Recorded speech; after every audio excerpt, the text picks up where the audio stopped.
What happens when humanity's greatest weakness becomes its most terrifying strength? For millennia, the Zephyrian Empire has conquered worlds with methodical precision, cataloging every species they encounter. They understand the battle fury of the Kraxans, the telepathic networks of the Monduri, and the crystalline armor of the Stonevault clans. Every alien power has been documented, studied, and ultimately defeated. But humans? Humans were supposed to be simple, weak, predictable. The Zephyrians never expected that our capacity for love, the very emotion they dismissed as primitive sentiment, could unlock something so ancient and powerful that even we had forgotten it existed within us. They never imagined that a single human's desperate need to protect someone he loved could tear through the fabric of space itself, rewrite the laws of physics, and challenge an empire that had stood unchallenged for 10,000 years. Sometimes the universe's greatest mysteries aren't hidden in distant stars or alien technologies. Sometimes they're hidden within us, waiting for the right moment and the right reason to emerge. This is the story of Marcus Chen, a seemingly ordinary human aboard a diplomatic vessel, a man who never knew he carried the dormant power of his species' forgotten past. A man whose love for an alien princess would awaken abilities that would reshape the galaxy forever. The Zephyrian Empire is about to learn why humans are the most dangerous species in the universe, not because of our weapons or our technology, but because of what we become when those we love are threatened. Marcus Chen pressed his palm against the cool metal of the observation deck's viewport, watching as the Zephyrian flagship grew larger in the void ahead. The massive vessel stretched for kilometers, its crystalline hull catching and refracting the light of 3 nearby stars into brilliant rainbows that danced across its surface. It was beautiful in a way that made his chest tight with both wonder and fear. "First time seeing one up close?" asked Captain Rodriguez, joining him at the window. The weathered woman's reflection showed tired eyes and gray-streaked hair pulled back in regulation style. "Yes, ma'am," Marcus straightened, remembering his position as cultural liaison. At 28, he was the youngest member of the diplomatic team, selected more for his xenolinguistics degree than any real experience with alien contact. The photographs don't do it justice. Nothing can prepare you for the real thing. Rodriguez's voice carried decades of space travel, but even she seemed awed. The Zephyrians have controlled this sector for over 10,000 years. Their technology makes ours look like stone tools. Through the viewport, smaller Zephyrian vessels moved around their flagship like schools of luminescent fish. Each one was larger than humanity's biggest battleships, yet they moved with an organic grace that suggested technology far beyond human understanding. Energy fields shimmered around them, bending space in ways that made Marcus's eyes water if he looked too long. "Why do they want to meet with us?" Marcus asked. "We have nothing they could possibly need." Rodriguez was quiet for a long moment. "That's what worries me." The communication system crackled to life, filled with the melodic tones of the Zephyrian language. Marcus had spent 2 years learning it, but hearing it spoken by native speakers still sent shivers down his spine. The translator's voice followed seconds later, flat and mechanical. "Human vessel, you are cleared for docking bay 7. Princess Lyrelay will meet your delegation in reception chamber Alpha. All weapons must remain aboard your ship." "Acknowledged, Zephyrian Command," Rodriguez replied. She turned to Marcus. "You ready for this?"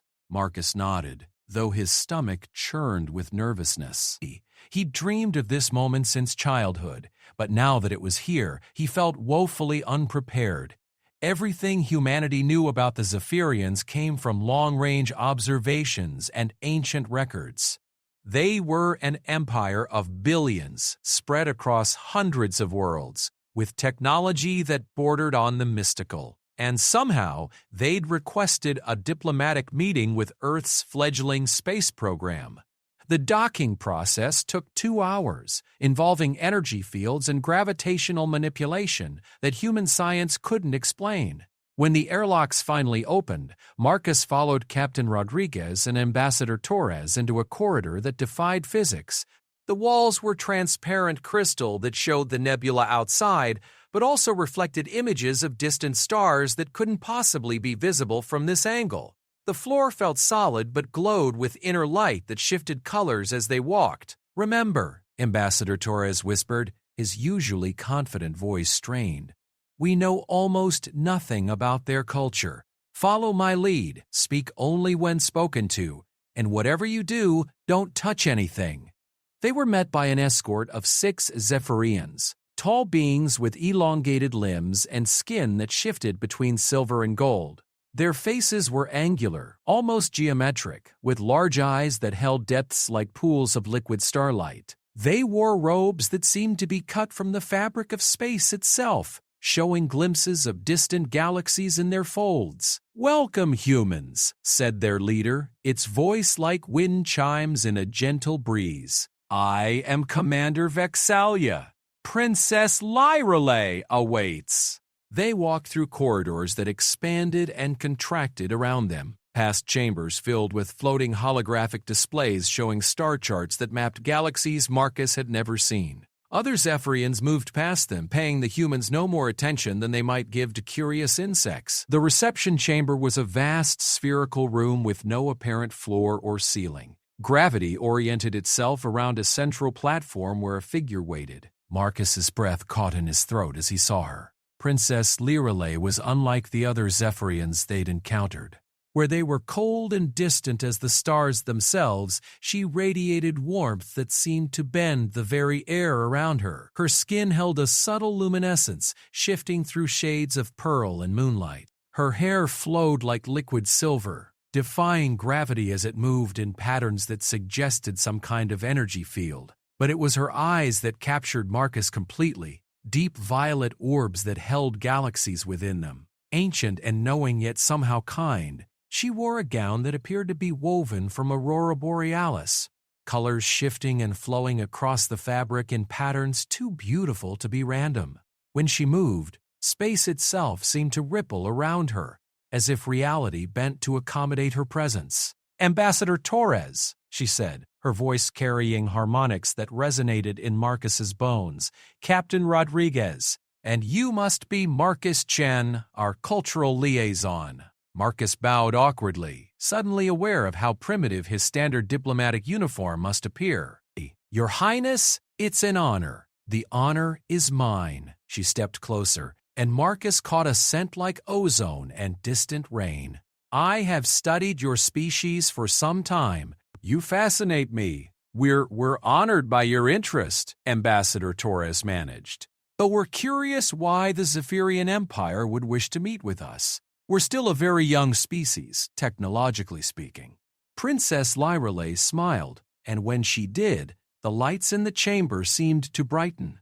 "Age is not always measured in years, Ambassador. Your species may be young, but you carry something within you that we have not encountered before." "I don't understand," Rodriguez said. "Potential." The princess moved to the chamber's transparent wall, gesturing to the stars beyond. "We have cataloged thousands of species across the galaxy. Each has their strengths: the Kraxen's berserker fury, the Mindari's telepathic bonds, the Vorthak's ability to manipulate matter at the molecular level. But humans," she turned back to them, her violet eyes focusing on Marcus with an intensity that made his pulse quicken. "Humans have something far rarer." "What's that?" Marcus found himself asking, drawn into her gaze despite himself. "The capacity for transcendence." She moved closer to him, close enough that he could see the starlight pattern shifting in her eyes. "Most species are bound by their nature. A Kraxen will always be a warrior. A Mindari will always think as part of their collective. But humans can become anything. You adapt, you grow, you change in ways that should be impossible." Marcus felt heat rising in his cheeks. There was something in the way she looked at him, as if she could see through to his very soul. "I'm not sure I understand." "You will." Her smile held secrets that made his heart race. "Tell me, Marcus Chen, what do you feel when you look at the stars?" The question caught him off guard. Ambassador Torres and Captain Rodriguez were watching him with expressions of barely controlled panic, clearly wanting him to give some safe, diplomatic answer, but looking into Princess Lyrale's eyes, Marcus found himself speaking the truth. Wonder, he said softly, and longing, like I'm looking at home, but a home I've never been to. Like there's something out there waiting for me, something I'm supposed to find. The princess's expression shifted, surprise flickering across her perfect features. The other Zephyrians in the chamber had gone completely still, their starlight eyes fixed on Marcus with sudden intensity. Remarkable, she breathed. You can feel it, can't you? Even dormant, even buried beneath layers of evolutionary forgetting, it calls to you. Feel what? Marcus asked, but before she could answer, alarms began blaring throughout the ship. Commander Vexalia appeared beside them, moving faster than Marcus's eyes could follow. Princess, we have a problem. Long-range sensors have detected a Vorthak assault fleet moving into this system. The 12 dreadnoughts and a command ship. Princess Lyrale's expression hardened, the warmth in her eyes cooling to something like winter starlight. How long until they arrive? 6 hours, perhaps 7? The Vorthak are at war with your people? Ambassador Torres asked. The Vorthak are at war with everyone, Princess Lyrale replied grimly. They seek to harvest the genetic material of all sentient species to incorporate into their own biology. They've consumed entire civilizations. Marcus felt ice forming in his stomach. Are we in danger? The princess looked at him, and for a moment her mask slipped, revealing something that might have been fear. This ship carries the genetic templates of a dozen species they've never encountered. They will not simply destroy us. They will board us, capture us, and strip us down to our component DNA while we're still alive to experience it. Can we run? Rodriguez asked. Commander Vexalia shook his head. Our engines are damaged from the journey here. We have perhaps 30% power available for maneuvering. Then we fight, Ambassador Torres said grimly. Against 12 Vorthak dreadnoughts? The princess's laugh held no humor. Each of those ships could destroy a planet. We have one light cruiser and a handful of escort vessels. Marcus found himself stepping forward, though he didn't know why. There has to be something we can do. Princess Lyrale looked at him with an expression he couldn't read. Perhaps, she said quietly. Marcus, would you accompany me to my private chambers? I believe there are things you need to know about your species. About yourself. Ambassador Torres started to object, but the princess held up a hand. Time is short, Ambassador. Your cultural liaison may be our only hope. As they walked through the ship's impossible corridors, Marcus tried to process what was happening. 6 hours ago, he'd been a junior diplomat, looking forward to humanity's first contact with an alien civilization. Now he was apparently walking towards some kind of revelation that might save them all from beings that harvested DNA from living creatures. Princess, he said as they walked, what did you mean about something dormant in humanity? About transcendence? She was quiet for so long he thought she wouldn't answer. When she finally spoke, her voice was barely above a whisper. Your species is not what you think you are, Marcus. Somewhere in your distant past, before your recorded history began, humans were something more. Something that the universe itself feared enough to bind and hide away. That's impossible, is it? She stopped walking and turned to face him. They were in a corridor lined with crystalline formations that pulsed with soft light, and in that illumination, she looked almost ethereal. Tell me honestly, have you ever felt like there was something inside you, something powerful and strange that you couldn't explain, perhaps in moments of great emotion or stress? Marcus started to shake his head, then stopped. There had been moments throughout his life when he'd felt different. Times when his emotions ran high and the world around him seemed to shift and change in subtle ways. Objects that moved when they shouldn't, electronics that behaved strangely in his presence, lights that flickered in patterns that matched his heartbeat. How did you know? He whispered. Because I've been searching the galaxy for someone like you for over 300 years. Her voice was soft, filled with something that sounded almost like longing. Someone who still carries the genetic markers of what humans used to be. Someone who might be able to access that power again, if properly awakened. What power? They had reached a door that appeared to be made of solid light. The princess placed her palm against it, and it dissolved like mist. Beyond was a chamber unlike anything Marcus had ever seen, walls that showed not stars, but swirling energies in colors that had no names. In the center of the room was a pool of liquid that reflected not their faces, but images of distant galaxies. The power to reshape reality itself, she said, turning to face him. In the strange light of the chamber, she seemed to glow with inner fire. The power that nearly destroyed the universe once before, until your ancestors chose to lock it away rather than let it consume everything they loved. This is insane, Marcus said, but even as he spoke the words, he could feel something stirring within him. The same sensation he'd felt his entire life, but stronger now, like a sleeping giant beginning to wake. The Vorthak fleet will be here in less than 6 hours, Princess Lirelei said quietly. When they arrive, they will kill or capture everyone aboard this ship. They will tear us apart on a cellular level, add our genetics to their own twisted biology, and then move on to consume your homeworld and mine. She moved closer to him, close enough that he could feel the warmth radiating from her skin. Unless we can awaken what sleeps inside you, unless the human species can remember what it truly is.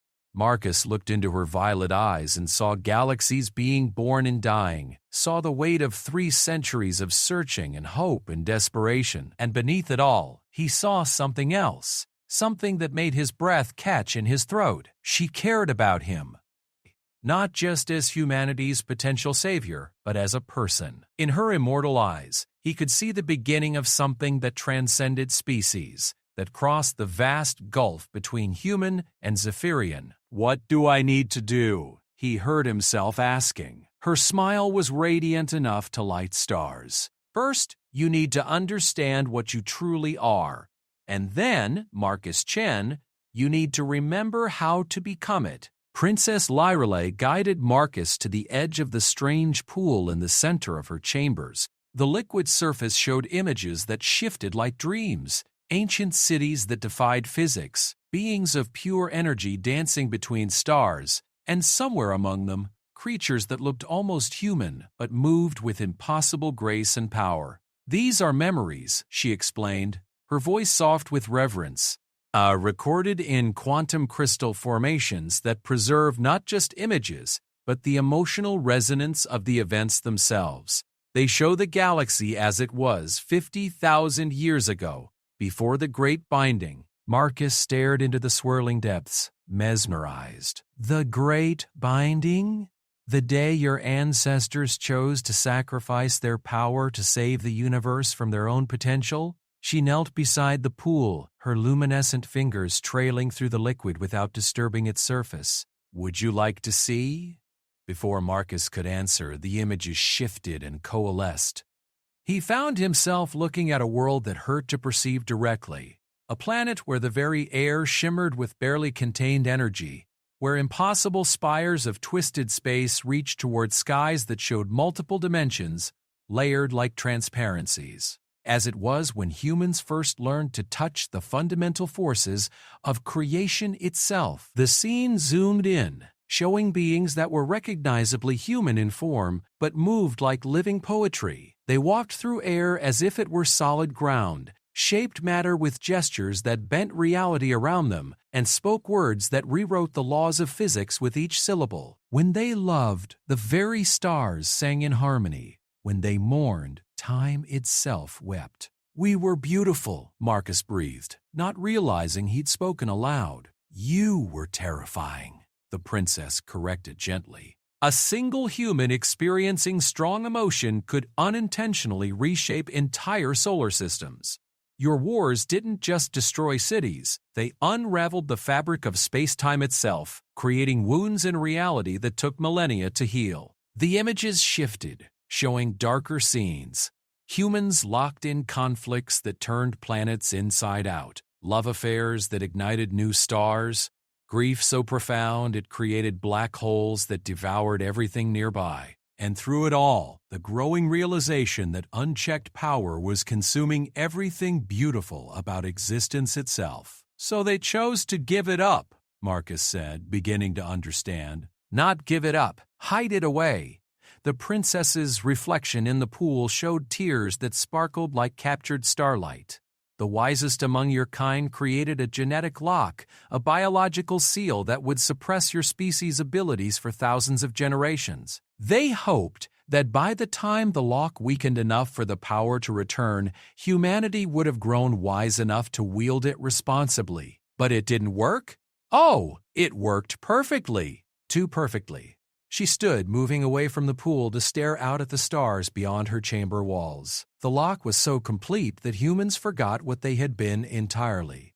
Your species developed without any memory of your true nature, building civilizations based on the assumption that you were weak, limited beings bound by physical laws. Marcus felt something cold settle in his stomach. But some of us still carry the potential. Very few. Perhaps 1 in 10 million is born with the genetic markers intact.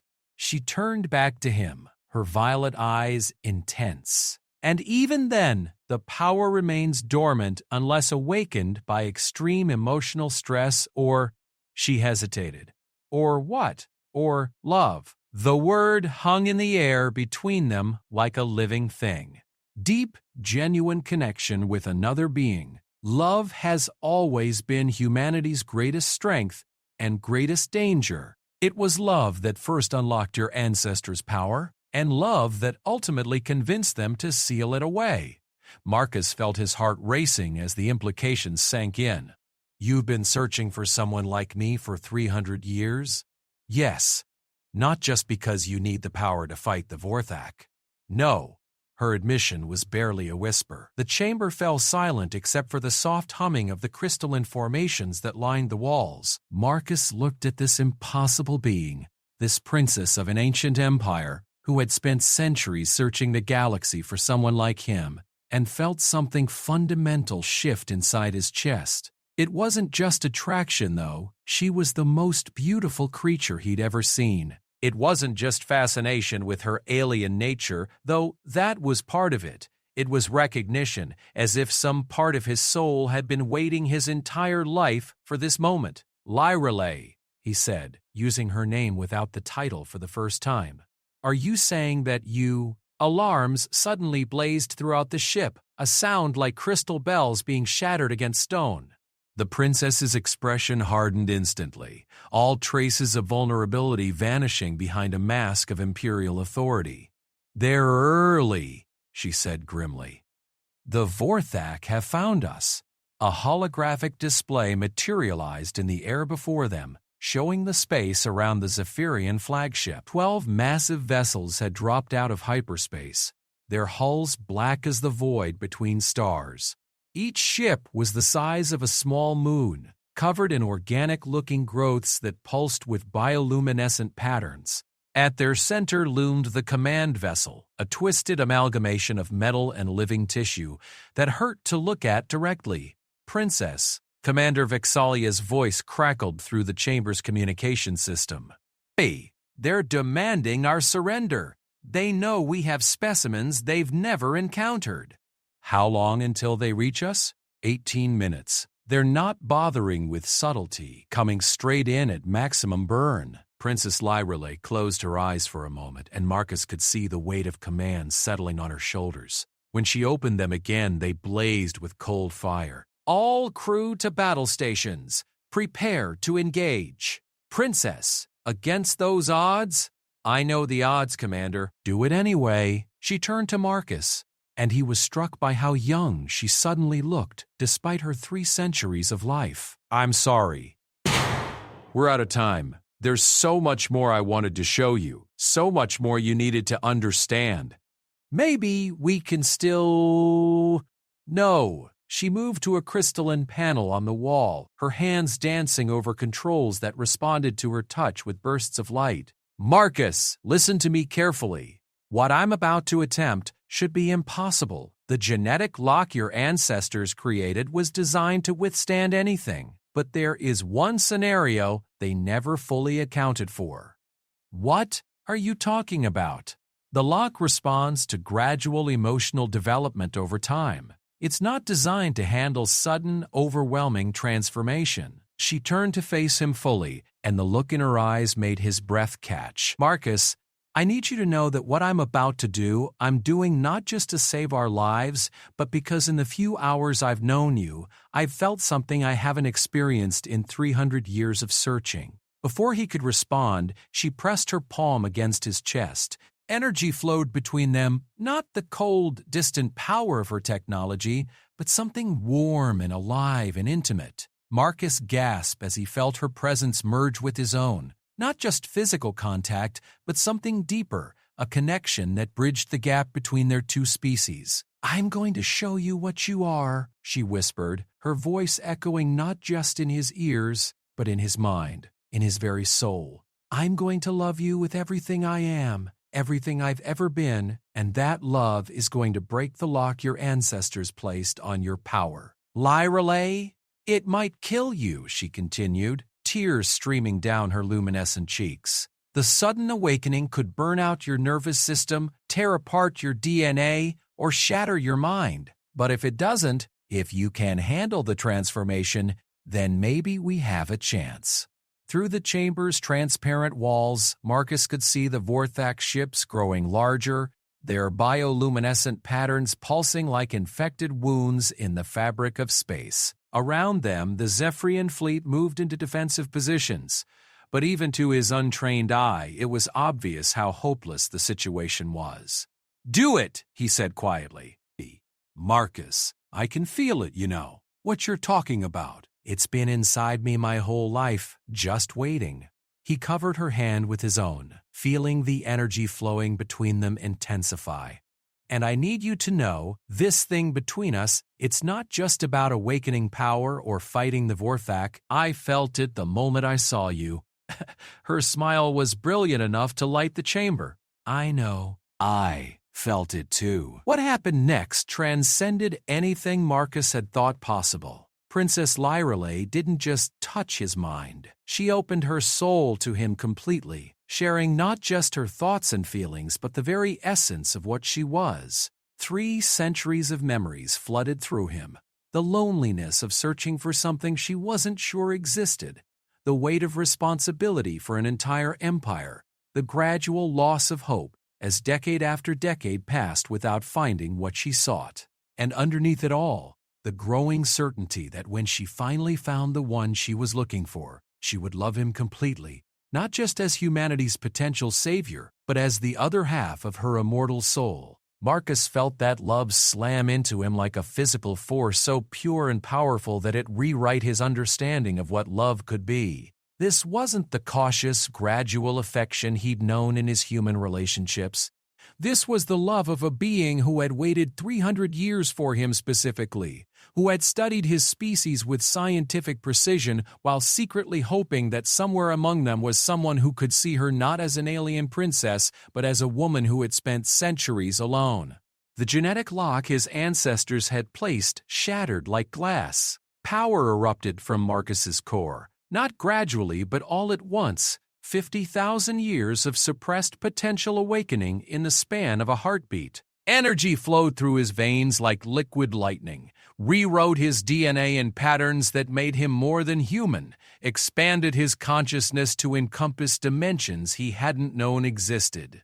He screamed as his nervous system caught fire, as his brain tried to process input from senses he'd never possessed, as his heart learned to beat in rhythm with the pulse of the universe itself. Every cell in his body was being rewritten, every neuron expanded to handle power that could reshape reality with a thought. Through it all, Princess Lyrelay held him, her own energy stabilizing his transformation, her presence an anchor that kept his consciousness from dissolving into the infinite. Her love wrapped around him like armor, protecting his sanity as he became something that transcended everything he'd ever been. That's it, she whispered, her voice coming from everywhere and nowhere.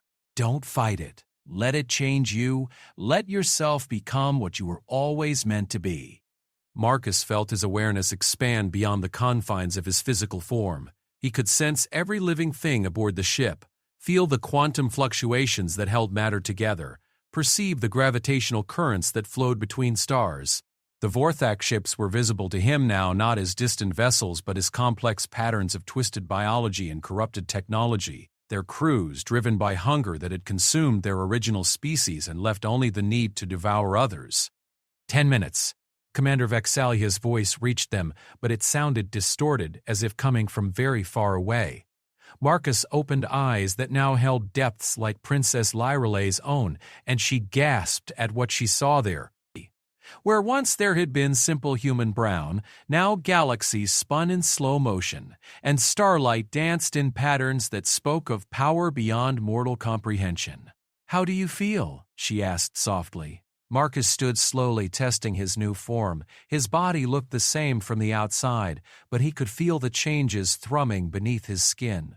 Energy flowed through him in patterns that rewrote physics around his presence, and space itself seemed to bend slightly to accommodate him. "Like I'm finally awake," he said, his voice carrying harmonics that made the crystalline formations in the chamber resonate in response. "Like I've been sleepwalking my entire life, and now I can finally see." She smiled, but there was concern in her violet eyes. "The power, can you control it?" Marcus held up his hand, watching energy dance between his fingers in patterns that created miniature auroras in the air. With a thought, he could unmake the atoms in his palm and rebuild them into something entirely new. With another thought, he could step outside the normal flow of time, or fold space to transport himself to any location in the galaxy. "I don't know," he admitted. It's so much more than I expected." "Your ancestors struggled with the same thing," she said gently. "The power is intoxicating. It makes you feel like a god." Maybe that's what they were. Marcus looked out at the approaching Vorthak fleet, and for a moment he felt the temptation to simply unmake them all, to erase them from existence with no more effort than it took to blink. The power whispered to him, promising easy solutions, absolute dominion over everything he could see. Then he looked at Princess Lyralei, saw the trust and love in her eyes, and remembered why he was doing this. Not for power, not for godhood, but to protect someone who had waited 3 centuries for him and chosen to risk everything to awaken what he could become. 5 minutes to engagement, Vexalia reported. "Time to go," Princess Lyralei said. But Marcus shook his head. "No. Time for them to learn what happens when you threaten someone a human loves." He kissed her then, pouring all of his new power and ancient heritage and desperate affection into that single point of contact. Energy flowed between them, and for a moment they were more than 2 separate beings. They were a perfect fusion of human potential and Zephyrian wisdom, love made manifest in forms that could reshape the universe itself. When they broke apart, the chamber around them had changed. The crystalline formations glowed brighter. The pool in the center now showed images of possible futures, and the very air hummed with power that made reality more flexible, more responsive to will and desire. "Stay here," Marcus said softly. "Let me show the galaxy what humans become when the people we love are in danger." Marcus walked through the corridors of the Zephyrian flagship, and reality bent around him with each step. The crystalline walls resonated with harmonics that matched his heartbeat. Energy fields parted like curtains to let him pass, and gravity itself seemed to defer to his presence. He was no longer simply moving through space. Space was reshaping itself to accommodate his passage. Other Zephyrians pressed themselves against the walls as he passed, their starlight eyes wide with something between reverence and fear.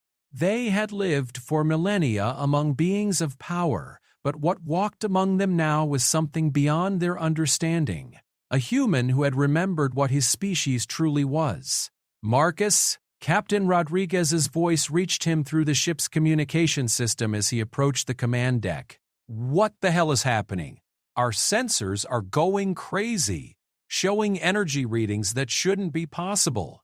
Everything's about to change, Captain, Marcus replied, his voice carrying through the ship without any technological assistance. Tell Ambassador Torres that first contact is about to become much more complicated. The command deck was a spherical chamber suspended in a web of energy fields, with holographic displays showing the tactical situation from every possible angle. The 12 Vorthak dreadnoughts had moved into attack formation, their bioluminescent hulls pulsing with patterns that spoke of hunger and anticipated feeding. The smaller Zephyrian vessels had arranged themselves in a defensive screen that everyone knew would last minutes at best against such overwhelming force. Commander Vexalia turned as Marcus entered, and his expression shifted from relief to shock as he saw what the human had become.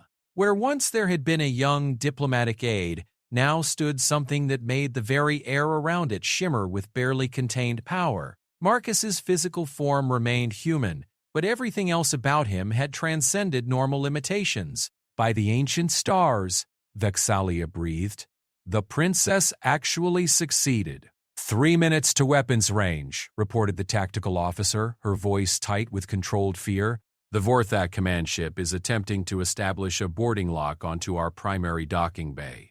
Marcus moved to the center of the command deck, his awareness expanding to encompass the entire battle zone. He could see everything now, not just the physical positions of the ships, but the quantum structures that held them together, the energy patterns that powered their systems, the biological matrices that sustained the Vorthak crews. The enemy were even more horrifying than he'd realized. The Vorthak had once been a proud species of explorers and scientists, but their hunger for genetic perfection had transformed them into something monstrous. Their bodies were amalgamations of 100 different alien biologies, twisted together in combinations that defied nature. They had consumed entire civilizations not out of malice, but out of an uncontrollable need to add new genetic material to their ever-expanding biological database. They're not evil, Marcus said quietly, understanding flooding through him. They're addicted. They can't stop themselves anymore. Does that change anything? Vexalia asked grimly. Marcus looked at the tactical display, seeing the futures that branched out from this moment like tributaries of a vast river. In most of them, everyone aboard the ship died screaming as the Vorthak harvested their genetic material. In a few, they managed to destroy some of the enemy vessels before being overwhelmed. But in one narrow thread of possibility, something else happened entirely. 2 minutes to engagement. Open a communication channel to the Vorthak command ship, Marcus said. Marcus, what are you doing? Rodriguez's voice crackled through the display. Something my ancestors should have done 50,000 years ago, he replied. Instead of hiding from our power, I'm going to use it to heal instead of destroy. The main display flickered to life, showing the interior of the Vorthak command vessel. The creature that faced them was a nightmare fusion of organic and technological components. Tentacles writhed where arms should be, multiple eyes of different shapes and sizes tracked independently across a face that seemed to shift and change as they watched. And its voice emerged from orifices that opened and closed along its elongated throat. Zephyrian vessel, it spoke in a voice like grinding metal. Surrender your biological specimens immediately. Resistance will result in the painful extraction of your genetic templates. I have a different proposal, Marcus said, stepping forward so the creature could see him clearly. The Vorthak commander's multiple eyes focused on Marcus with sudden intensity. Several tentacles writhed more frantically, and bioluminescent patches along its hull flared brighter. Human specimen detected. Unknown genetic markers present. This organism shows impossible energy resonance patterns. Dad yelled after something like excitement.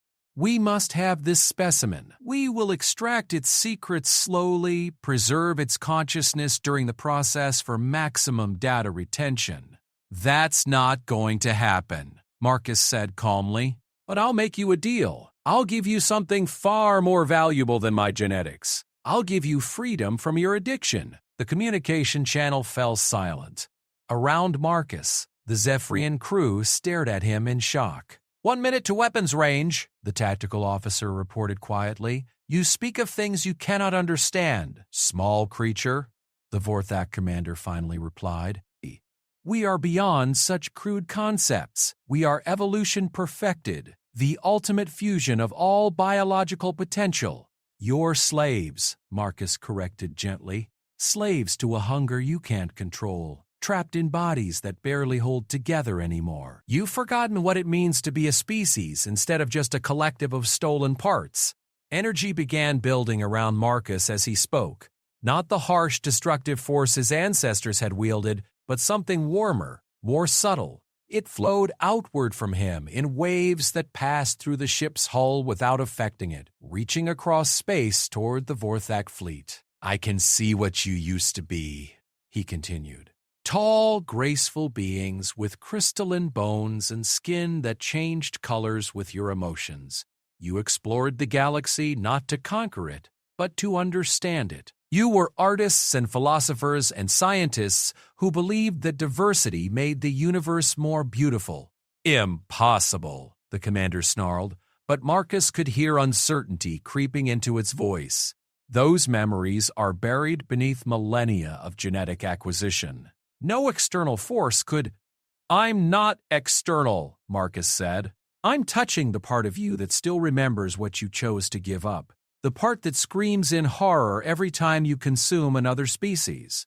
The part that wants to stop but doesn't know how. The energy Marcus was projecting intensified, and on the display they could see the Vorthak commander's form beginning to shift. The chaotic fusion of stolen biological components was slowly separating, revealing glimpses of the original species beneath. 30 seconds to weapons range, the tactical officer reported, but her voice was distracted, focused on the readings flowing across her displays. Commander, the human's energy output is off the charts. It's affecting the quantum structure of local space. Shh! Marcus closed his eyes, extending his consciousness across the gap between ships. He could feel the Vorthak crews now. Thousands of beings trapped in bodies that were prisons of their own making, driven by artificial hungers that had replaced their original nature.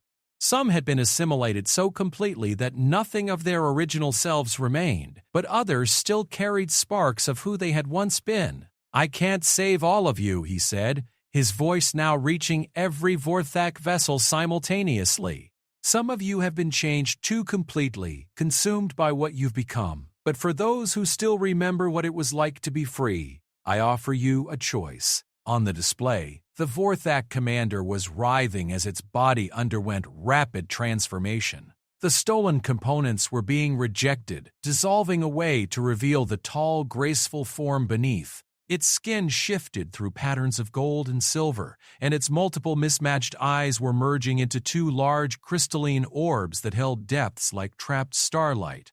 This is impossible, it gasped, but its voice was changing too, becoming melodic where once it had been harsh. The genetic locks, the biological imperatives, they've defined us for 10,000 years. They were never part of your true nature, Marcus replied. They were artificial constraints, imposed by your addiction to genetic acquisition. I'm not changing what you are. I'm removing what was preventing you from being yourselves. The transformation spread beyond the command ship.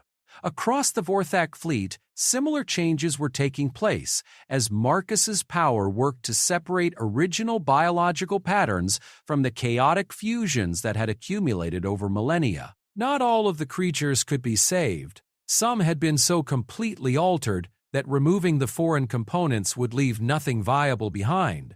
But for perhaps a third of the fleet, the process was revealing the beautiful beings they had once been. How? The former commander whispered, staring down at its restored form with wonder. Love, Marcus said simply. Your species was changed by an artificial hunger that consumed everything beautiful about what you were. But love, genuine connection between conscious beings, that's the one force that can overcome any kind of addiction. And right now, I'd love someone enough to move stars if necessary to keep her safe.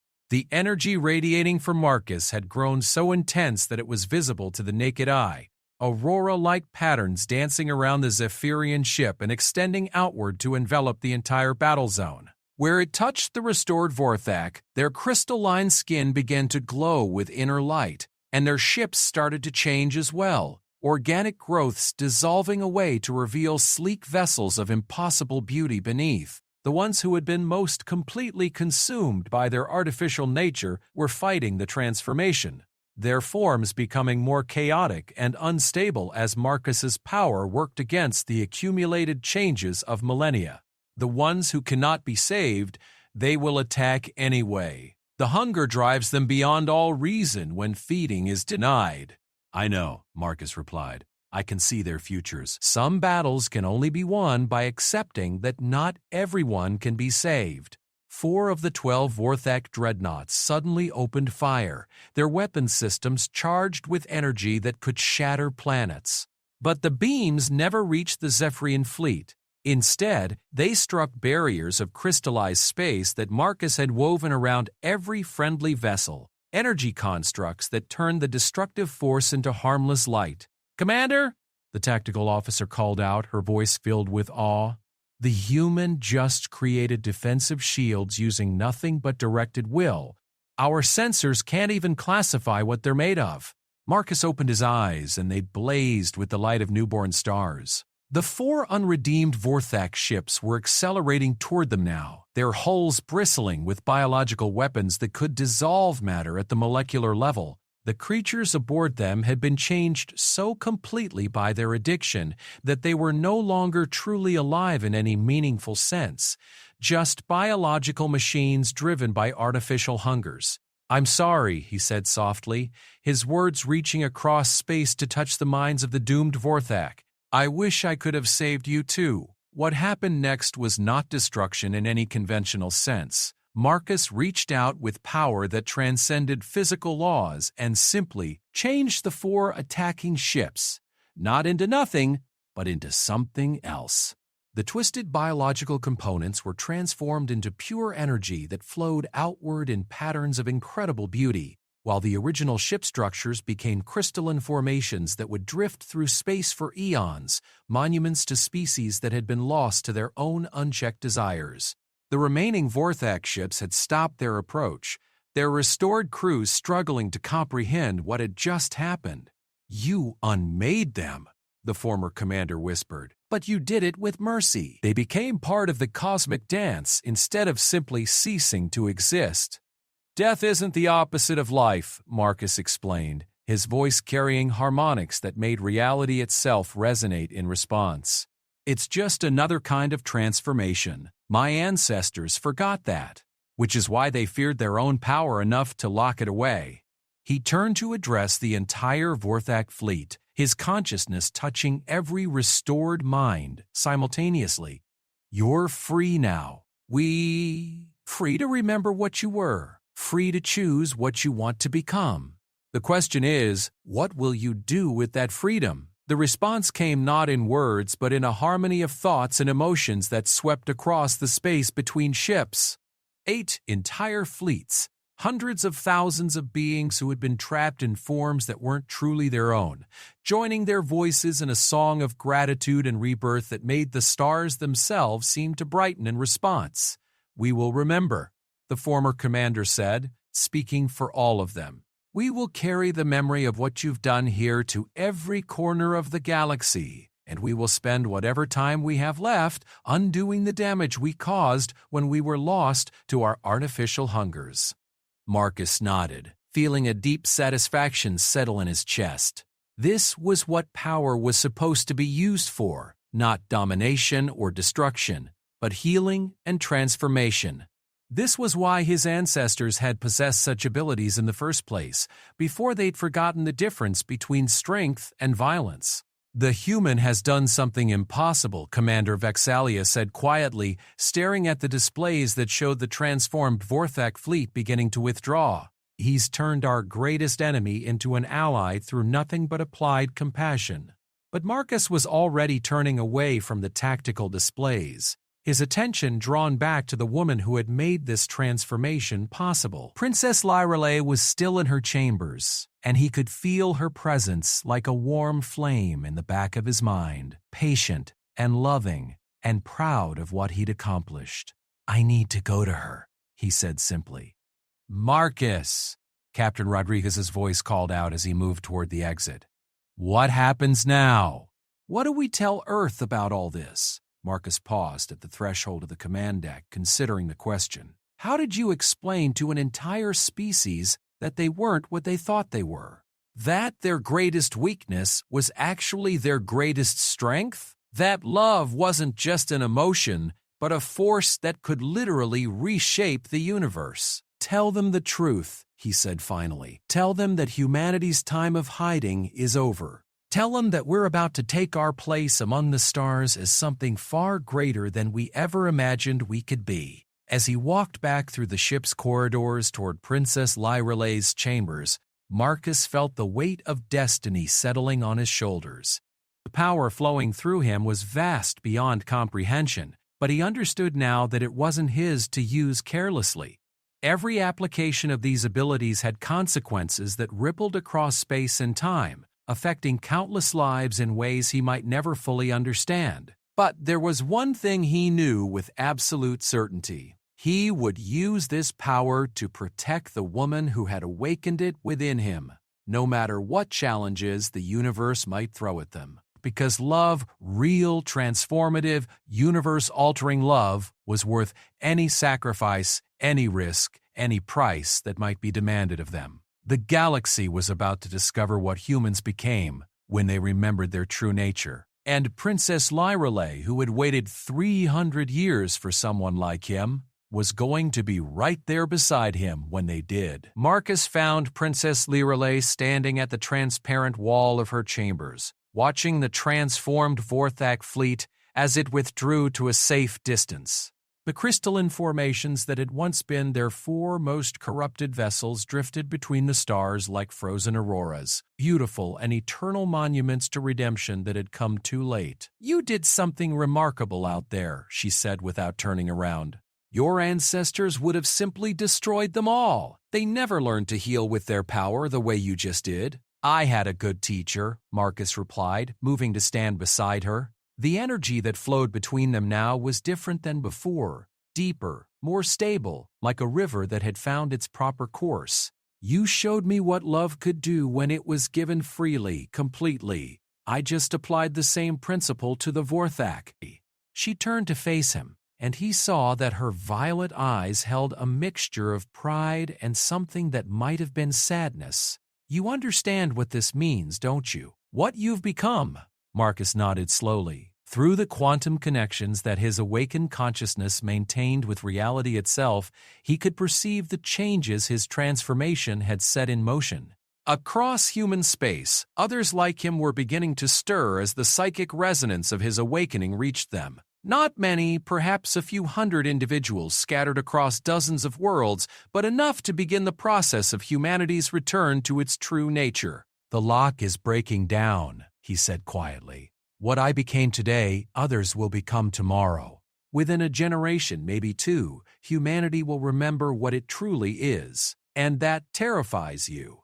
It wasn't a question. Princess Lyraleigh could see the conflict in his transformed features, the weight of responsibility that came with being the first of his kind to awaken in 50 millennia. My ancestors sealed away this power for good reason, Marcus said. They'd seen what it could do when used carelessly. Entire civilizations destroyed by lovers' quarrels, star systems unmade by grief, wars that rewrote the fundamental laws of physics. But they also saw what it could create, she reminded him gently. Art that made nebulae sing in harmony. Love that literally moved mountains. Joy that painted new colors across the spectrum of light itself. Your people weren't just destructive. They were the most creative, passionate, transformative force the galaxy had ever seen. Marcus watched the Zephyrian escorts as they moved into formation around the restored Vorthak vessels, preparing to escort them to neutral space where they could begin rebuilding their shattered civilization. It struck him how different this was from what would have happened just hours ago. Instead of a battle that left thousands dead, they had achieved something that bordered on miraculous. What happens now? He asked. Between us, I mean.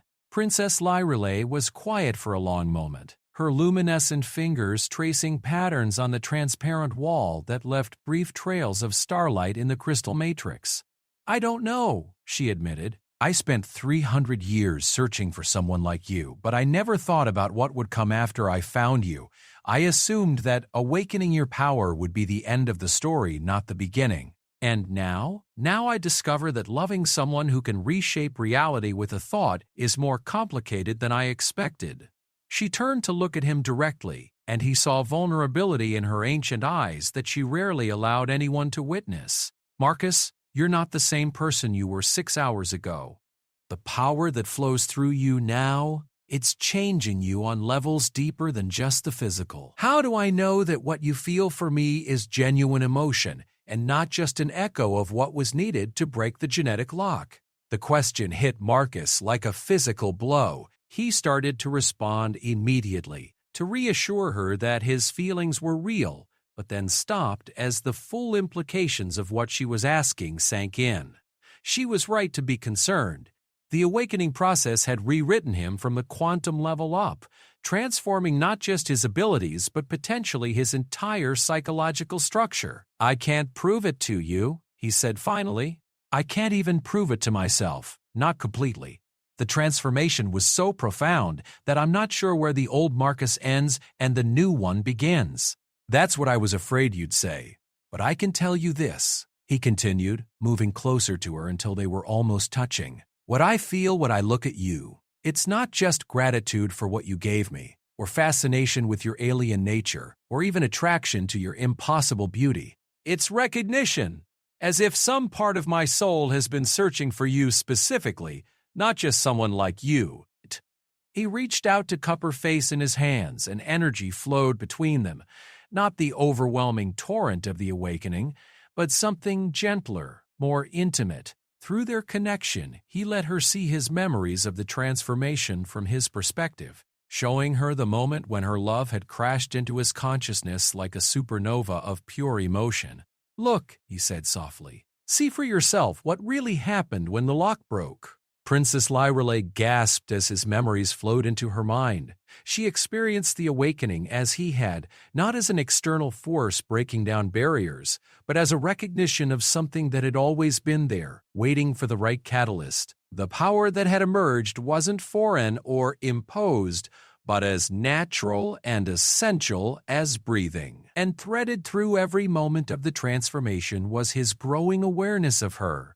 Not just as the key to his awakening, but as someone he was meant to love with everything he was or could become. "Oh," she breathed, tears streaming down her luminescent cheeks. "Oh, Marcus, I felt the same thing. The recognition, the sense of destiny, the certainty that I'd been waiting my entire life for this moment.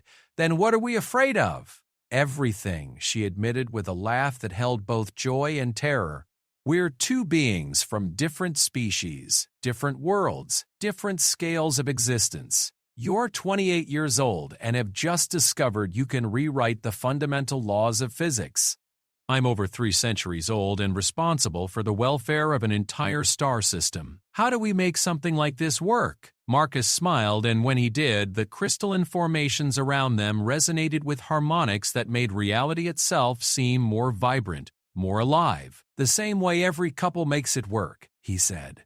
"One day at a time, figuring it out as we go. It's not that simple, isn't it?" He gestured toward the stars beyond the chamber walls where the transformed Vorthakt fleet was preparing to depart. 6 hours ago, they were a plague that had consumed entire civilizations. Now they're allies who will spend the rest of their existence trying to undo the damage they caused.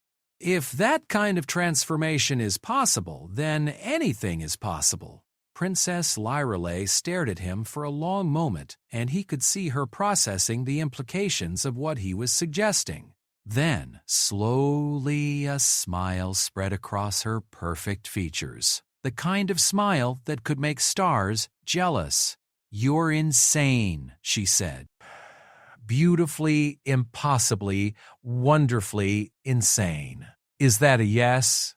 Instead of answering with words, she kissed him. This time there was no desperate urgency, no overwhelming release of suppressed power. Instead, there was something deeper and more sustainable, the kind of love that could grow and evolve over centuries, that could bridge any gap between species or worlds or scales of existence. Energy flowed between them as they embraced, but it was controlled now, integrated into who they were becoming together, rather than something that threatened to consume them.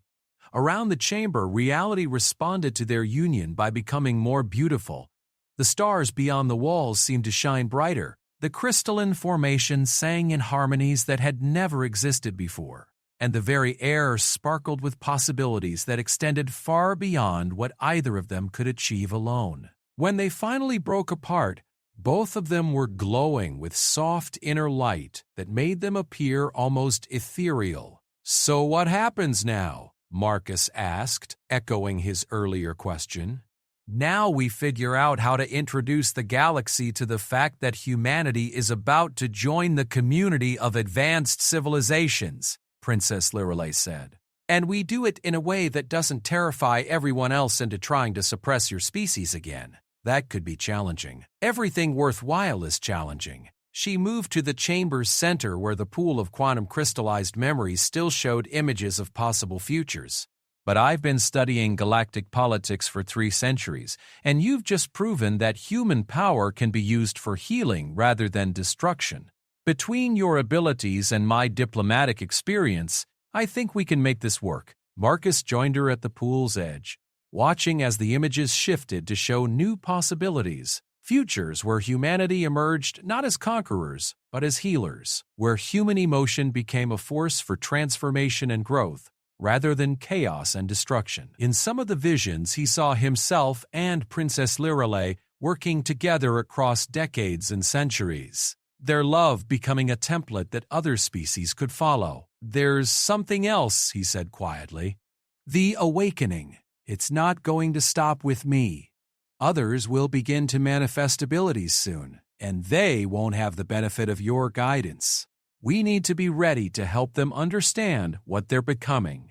"A school," Princess Lirelei said immediately. "Somewhere safe where newly awakened humans can learn to control their abilities without accidentally rewriting local space. Somewhere they can understand the history of their species and the responsibility that comes with such power. And where they can learn about love," Marcus added. "Real love, the kind that creates rather than destroys. Because without that understanding, they'll make the same mistakes our ancestors did." The princess nodded, her expression growing thoughtful. "There's a system at the edge of Zephyrian space, uninhabited worlds with unique quantum properties that would be perfect for such training. We could build something there, a place where human and Zephyrian knowledge could merge to create something entirely new." "Together," Marcus said, and the word carried weight that went beyond simple cooperation. "Together," she agreed. They spent the next several hours planning, their combined consciousness ranging across possibilities and probabilities, designing futures that had never existed before. Marcus's awakened abilities let him perceive the quantum structures underlying reality itself, while Princess Lirelei's centuries of experience provided the wisdom to channel that perception into practical applications. By the time Ship's night cycle began, they had the framework for something unprecedented, a partnership between 2 species that would guide humanity's return to its true nature while helping the galaxy prepare for the transformations that would inevitably follow. "We should rest," Princess Lirelei said finally, though her luminescent form showed no signs of fatigue. "Tomorrow we'll need to begin the process of explaining all this to your diplomatic team and to my own people. Will they understand? Some will. Others will need time to adjust to the idea that the galaxy is about to become a very different place." She moved closer to him, her presence warm and comforting in ways that transcended the physical. "But change is the nature of existence itself. Those who embrace it will thrive, and those who resist it will eventually be left behind." Marcus nodded, feeling the truth of her words and the quantum fluctuations that surrounded them. The universe was vast and strange and constantly evolving, and now humanity was about to rejoin that evolution in ways that would surprise everyone, themselves most of all. "Lirelei," he said as they prepared to rest, "I need you to know something. Whatever challenges we face, whatever obstacles the galaxy throws at us, I'm committed to making this work. Not just the political alliance, or the school, or the awakening of my species, but us, you and me, together. Her smile could have powered stars. I know. I can feel your certainty in the quantum fields around us, and I need you to know that after 300 years of searching, I've finally found not just what I was looking for, but something I never dared to hope for, which is home, she said simply. Not a place, but a person.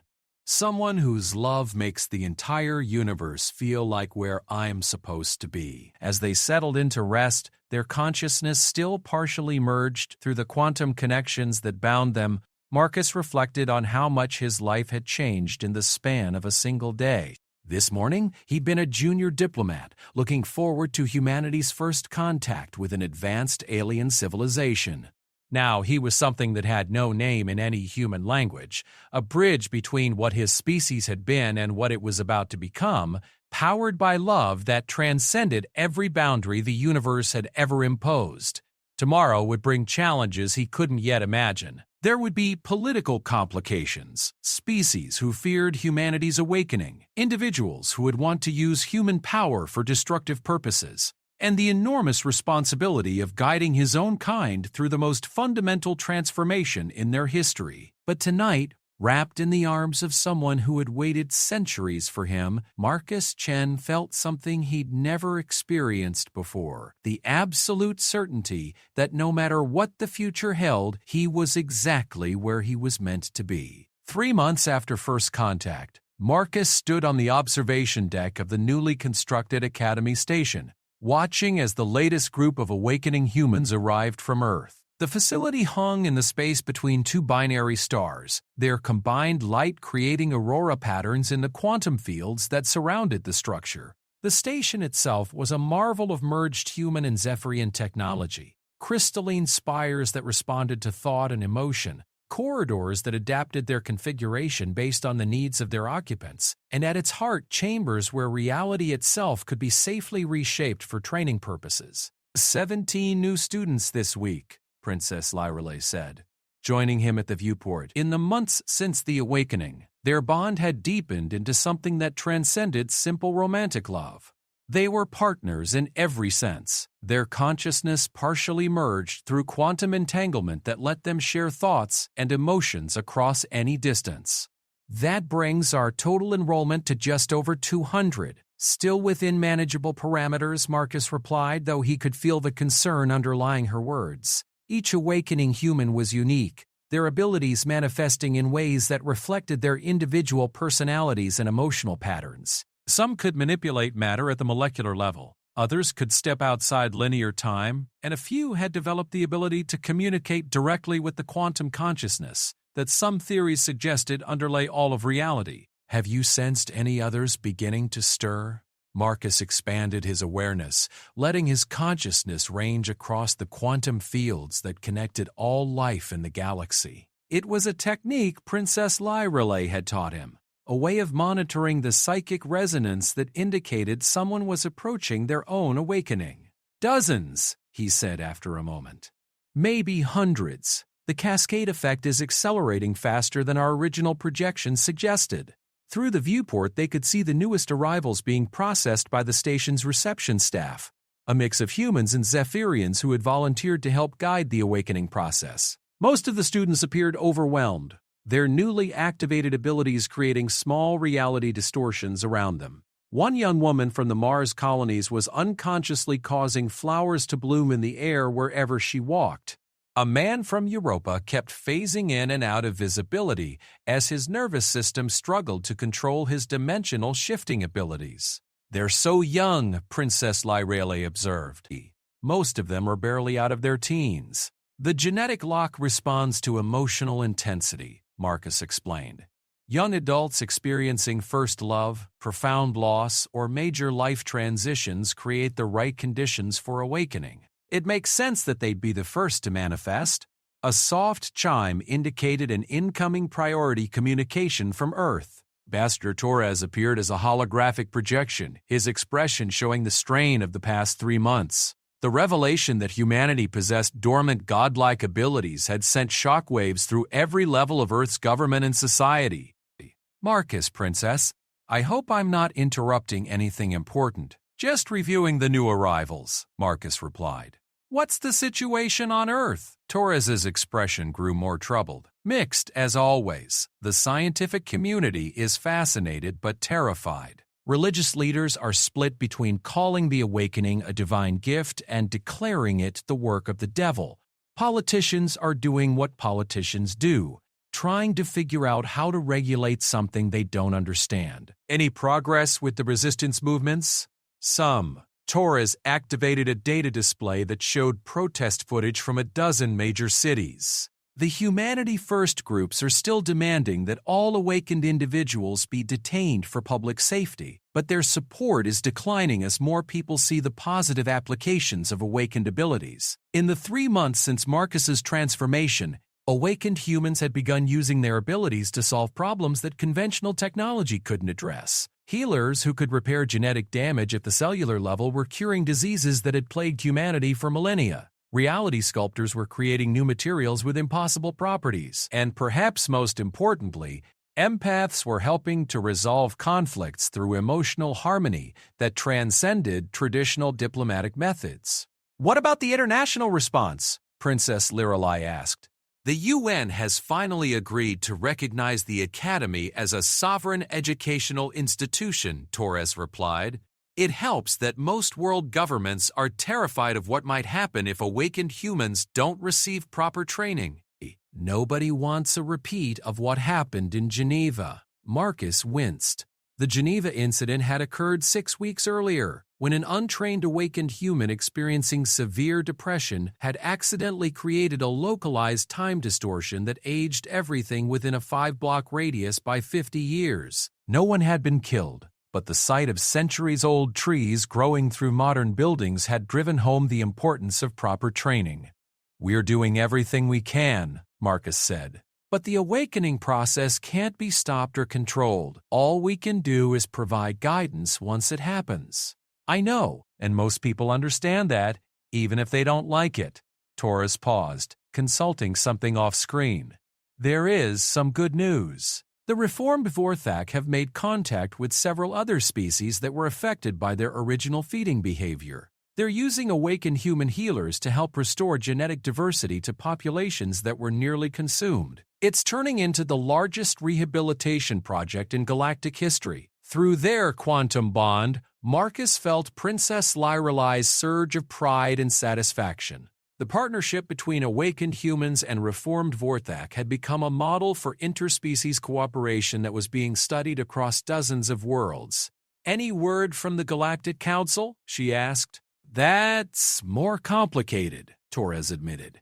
Some species are requesting formal diplomatic relations with awakened humanity. Others are calling for containment protocols. The Arxani Collective has gone so far as to suggest that awakened humans represent an existential threat to galactic stability. Marcus nodded grimly. The Arxani were an ancient species of pure energy beings who prided themselves on their logical, emotionless approach to existence. The idea of creatures whose emotions could literally reshape reality was fundamentally opposed to everything they believed about proper universal order. Have there been any direct threats? Not yet, but intelligence suggests several species are forming a coalition to address the human problem. Nothing concrete, but we're monitoring the situation. Keep us informed, Princess Lirelai said. If necessary, we can relocate the Academy to a more secure location. After Torres signed off, Marcus and Princess Lirelai walked through the Academy's halls, observing the training sessions in progress. In one chamber, a group of students were learning to create stable pocket dimensions where they could practice reality manipulation without affecting normal space. In another, empaths were studying the quantum resonance patterns that connected all conscious beings, learning to facilitate healing through emotional harmony. Sometimes I wonder if we're moving too fast, Marcus said as they watched a teenager from Earth's Australian continent learning to communicate with the quantum substrate underlying matter itself. 3 months ago, these people were living normal human lives. Now they're being taught to manipulate the fundamental forces of existence. The alternative is worse, Princess Lirelei reminded him. Untrained awakened humans could accidentally destroy themselves or others. At least here they learned control alongside responsibility. They stopped at the Academy's central nexus, a spherical chamber where the quantum fields of all nearby systems converged. Here, the most advanced students worked with Princess Lirelei to understand the deeper implications of their abilities, not just what they could do, but what they should do. "There's something else we need to discuss," she said quietly. "Something I've been monitoring through the long-range sensors." Marcus felt his stomach tighten. Through their bond, he could sense her concern, though she was trying to shield the full extent of it from him. "What kind of something?" "Energy signatures consistent with Primarch technology," she said, moving toward this system from the direction of the galactic core. Marcus stared at her in shock. The Primarchs were legendary beings from the early days of galactic civilization, species so advanced that they had transcended physical form entirely, becoming entities of pure will and consciousness. Most historians believe they had departed for higher dimensions millennia ago, leaving behind only ruins and artifacts that defied comprehension. "Are you sure?" "The quantum resonance patterns match archived records from Primarch sites," she confirmed. "Whatever's coming, it's using technology that makes even our most advanced systems look primitive." "How long until it arrives?" 2 weeks, possibly 3. Marcus closed his eyes, extending his consciousness as far as it would reach. At the very edge of his perception, he could sense something vast approaching, not malevolent exactly, but incomprehensibly alien and powerful. Whatever it was, it radiated authority that made the space around it bend in subtle deference. "They're coming because of us," he realized. "Because of what humanity has become." "I believe so." Princess Lirelei moved to the chamber's center, where holographic displays showed the Academy's defensive systems. "The question is whether they're coming to help or to judge." Over the next 2 weeks, the Academy prepared for whatever was coming. Defensive systems were activated, though everyone knew they would be useless against Primarch-level technology. Emergency evacuation protocols were established, and the most promising students were given crash courses in advanced reality manipulation techniques that normally took months to master. Marcus found himself spending increasing amounts of time in the Academy's quantum nexus, trying to understand what the approaching entities might want. Through his expanded consciousness, he could perceive them more clearly now. 3 massive constructs that existed partially outside normal space-time, their forms shifting between dimensions in ways that hurt to perceive directly. "They're not ships," he told Princess Lirelei during one of their planning sessions. "They're, alive, somehow.